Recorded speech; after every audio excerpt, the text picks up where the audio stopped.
Good afternoon, I'm Rob King with 4 News Now. We are awaiting the arrival of Moscow murder suspect Bryan Kohberger, where he will be in Latah County at some point. On the scene is KXLY's Jordan Smith, who's going to have the latest of what we know right now. Jordan, where are you, and what's it look like right now?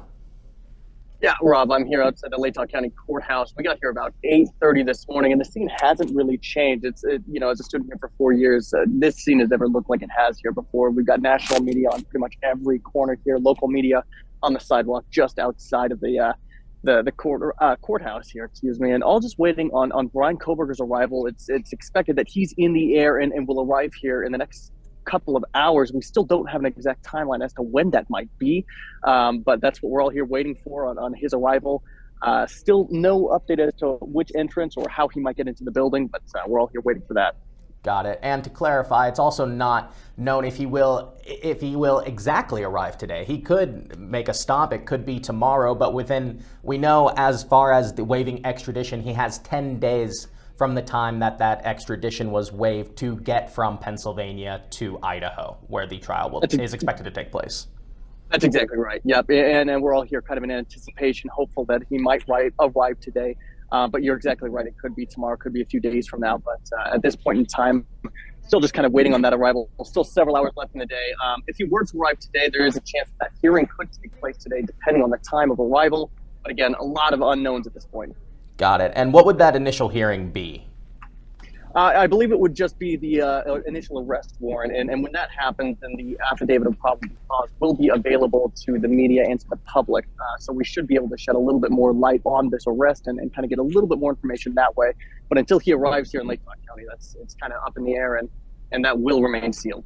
Got it. Yeah, that was one of the things that Monroe County prosecutor noted with the defense attorney's office, that affidavit has to be given to Kohberger first before anyone else can see it. And that's where they have listed out the probable cause that allowed them to get the 3 separate search warrants of Kohberger himself, the residence he was staying at in Pennsylvania, and the Hyundai Elantra. So he will be the first person to see what that probable cause was. Exactly right. Yep. And so it's kind of a waiting game for the rest of us at this point. But yeah, Bryan will get that. Kohberger will get that first. Got it. And Jordan, have you spoken with anyone in the area about just reaction, or who have you spoken with while you've been there? It's been tough to find anybody really at this point.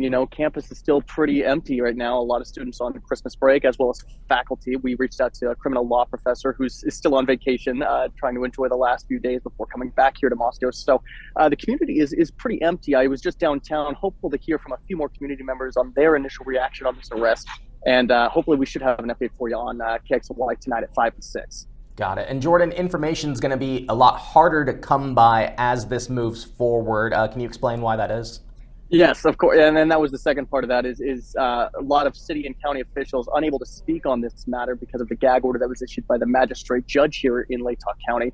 And so really all the information that we're going to get from public officials is going to come from the court itself. But we won't be able to hear from Moscow PD, for example, any of the defense or prosecuting attorneys. So really information is just going to be what we're given by the courts and kind of the voices that we hear from in the community. Got it. And it seems like the gag order might have been issued due to the high-profile nature of this case, that they don't want anyone saying anything about really anything. In your experience, right, when have gag orders been issued? I can't remember in my reporting career when one has been issued, and this seems like a very rare occurrence here. But as you said, it's a very high-profile case in a very small town. With a lot of reporters here in town, all eager to try to get a new voice in here. So, I can kind of understand where they're coming from in issuing something like that. But in my experience, this is the first time. And Jordan, as you mentioned, when Kohberger eventually arrives and does have an initial appearance, after that, it's important to note they'll have 14 days to hold a preliminary hearing, and that'll be to determine if there's enough evidence to move forward to trial. It's sort of like a mini trial. Prosecutors and defense attorneys can call witnesses and will present evidence, and a judge will determine if there is enough evidence to move forward with the trial. And what are the charges that Kohberger is facing, to clarify as well? Right, right. And well, as Melissa Luck, our news director, said earlier this morning, it's Kohberger left as an inland northwest, left the inland northwest as a grad student that's coming back, being charged with 4 counts of first-degree murder and 1 count of felony burglary. So some serious charges coming back here to the Palouse. Got it. And just in the state of Idaho, 1 count of first-degree murder carries a sentence of either the death penalty or life in prison. And again, Kohberger faces 4 separate counts. That's for each victim in that murder. Jordan, is there anything else you want to add before I let you get back to work? Nothing yet. We'll be sure to keep you updated on our Twitter and on KXLY.com. But Rob, that's all we've got here from Latah County at this point in time. Got it. Jordan, thank you so much for your time. I appreciate it. Absolutely, Rob. Thanks. Yep. Again, this is the image of Kohberger, the one that's been going around. Now, we will try to bring the latest information as we get it. We also have people ready on standby should Kohberger arrive today. We'll hopefully be able to bring that live to you as well. But for now, reporting live in the KXLY Plus News Center, Rob King, 4 News Now.